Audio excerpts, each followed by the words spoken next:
Hello viewers, வணக்கம் and welcome to my channel நம்ம வீட்டு ஸ்பெஷல். இன்னைக்கு நம்ம என்ன பார்க்க போறோம் அப்படின்னா, நம்ம வீட்டு ஸ்பெஷல் ஹோம்மேட் காஃபி பவுடர் எப்படி செய்யலாம் அப்படிங்கிறத நம்ம இன்னைக்கு பார்க்க போறோம். இது பாத்தீங்கன்னா காஃபி கொட்டே இல்லாம காஃபி டேஸ்ட்ல நம்ம எப்படி வீட்லயே homemade coffee powder healthy and டேஸ்டியா ப்ரிப்பேர் பண்ணலாம் அப்படிங்கறத நம்ம இன்னைக்கு பார்க்க போறோம்.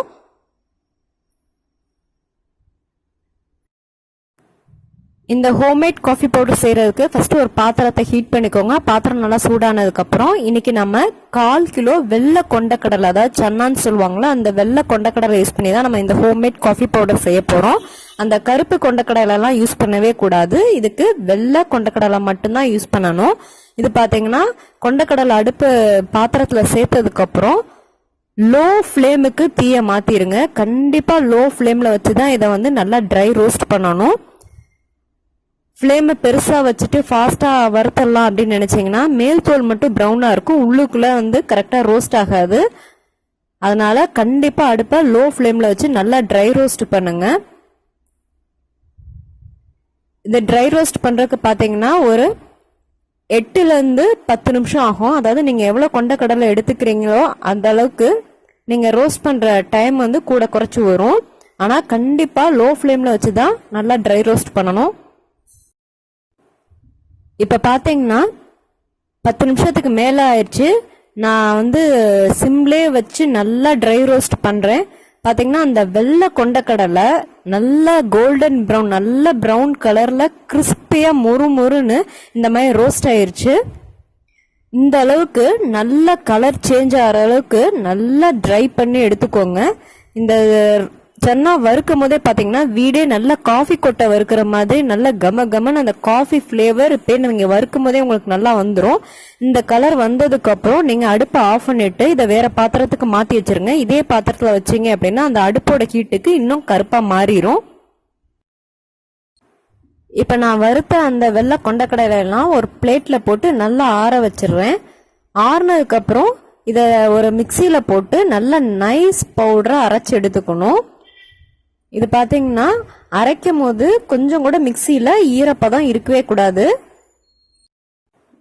இப்ப நம்ம வறுத்து வச்ச சன்னாலாம் நல்லா கம்ப்ளீட்டா ஆறிடுச்சு. இத மிக்சி ஜார்ல போட்டு நான் நல்லா அரைச்சு எடுத்துட்டு வந்துடுறேன். மிக்சியில நல்லா அரைச்சதுக்கு அப்புறம் நம்மளோட ஹோம்மேட் காஃபி பவுடர் பாத்தீங்கன்னா இந்த மாதிரி தான் நல்ல நைஸ் சாஃப்ட் பவுடரா இருக்கும். இது ஒரு ஏர்டைட் கண்டெய்னர்ல போட்டு ஸ்டோர் பண்ணி வச்சுக்கிட்டீங்கன்னா அதோட வாசம் வெளியில போகாம நல்லா ஃப்ரெஷ்ஷா இருக்கும். இது அப்படியே பாத்தீங்கன்னா நம்ம ஃபில்டர் காஃபி பவுடர் எப்படி இருக்குமோ அதே மாதிரி நல்லா நைஸா பவுடரா இருக்கும். இதை யூஸ் பண்ணி தான் நம்ம காஃபி ப்ரிப்பேர் பண்ண போறோம்.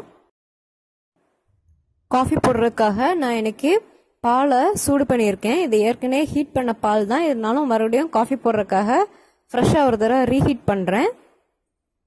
இந்த காஃபி பவுடரை நம்ம அரைச்சி வச்ச காஃபி பவுடரை உங்களுக்கு எவ்வளோ டிகாஷன், அதாவது அந்த காஃபியோட ஸ்ட்ராங்னஸ் எவ்வளோ உங்களுக்கு வேணுமோ அந்த அளவுக்கு நீங்கள் காஃபி பவுடரை சேர்த்துக்கோங்க. பால் நல்லா கொதிச்சிருச்சு. இதில் நான் இன்னைக்கு 1 டேபிள் ஸ்பூன் அளவுக்கு அந்த ஹோம்மேட் காஃபி பவுடரை அந்த பாலில் நான் சேர்த்துக்கிறேன். நல்லா கட்டி இல்லாம ஒரு தடவை நல்லா மிக்ஸ் பண்ணிக்கோங்க. இது பாத்தீங்கன்னா நல்லா காஃபி ரொம்ப விரும்பி குடிக்கிறவங்க ஹெல்த் இஷ்யூக்காக காஃபி அவாய்ட் பண்ண ஆரம்பிச்சிருப்பாங்க. அந்த மாதிரி இருக்கிறவங்களுக்கு இந்த மாதிரி ஹோம்மேட் காஃபி பவுடர் யூஸ் பண்ணி நம்ம கொடுத்தோம் அப்படின்னா காஃபி குடிக்கிற அந்த ஒரு பெனிஃபிட் அவங்களுக்கு கிடைக்கும். அதே சமயத்தில் உடம்புக்கு ரொம்ப ஹெல்த்தி. இப்போ பார்த்தீங்கன்னா பால் பொங்கிருச்சு. இப்போ நம்ம அடுப்பை ஆஃப் பண்ணிடலாம். இப்போ பார்த்தீங்கன்னா ஒரு டம்ளரில் நான் இன்னைக்கு ஒயிட் சுகர் சேர்த்துருக்கேன். உங்களுக்கு சுகர் வேணாம் அப்படின்னா நீங்கள் நாட்டு சக்கரை கூட சேர்த்துக்கலாம். அதுக்கப்புறமா நம்ம ப்ரிப்பேர் பண்ணி வச்சிருந்த அந்த காஃபியை ஃபில்டர் பண்ணிக்கோங்க. இப்போ நான் காஃபியை நல்லா ஃபில்டர் பண்ணிட்டேன். இது சக்கரை கரையிற வரைக்கும் நல்லா ஆற்றிட்டோம் அப்படின்னா நம்மளோட காஃபி ரெடி ஆயிரும். இப்போ நம்ம காஃபியை சர்விங் கப்ஸுக்கு மாற்றிடலாம். அவ்வளோதாங்க, நம்மளோட ஹெல்த்தி அண்ட் டேஸ்டியான homemade coffee powder coffee ready ஆயிடுச்சு.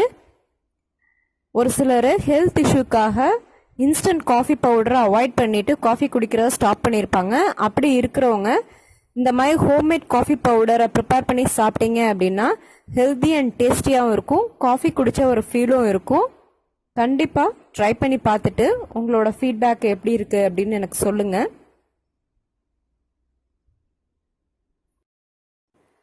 அவ்வளோதாங்க, நம்மளோட ஹோம்மேட் காஃபி பவுடர் யூஸ் பண்ணி ஹெல்த்தி அண்ட் டேஸ்டியான காஃபி எப்படி செய்யறது அப்படிங்க பார்த்தீங்க. உங்களுக்கு இந்த வீடியோ பிடிச்சிருந்தா லைக் பண்ணுங்க, ஷேர் பண்ணுங்க. நன்றி, வணக்கம்.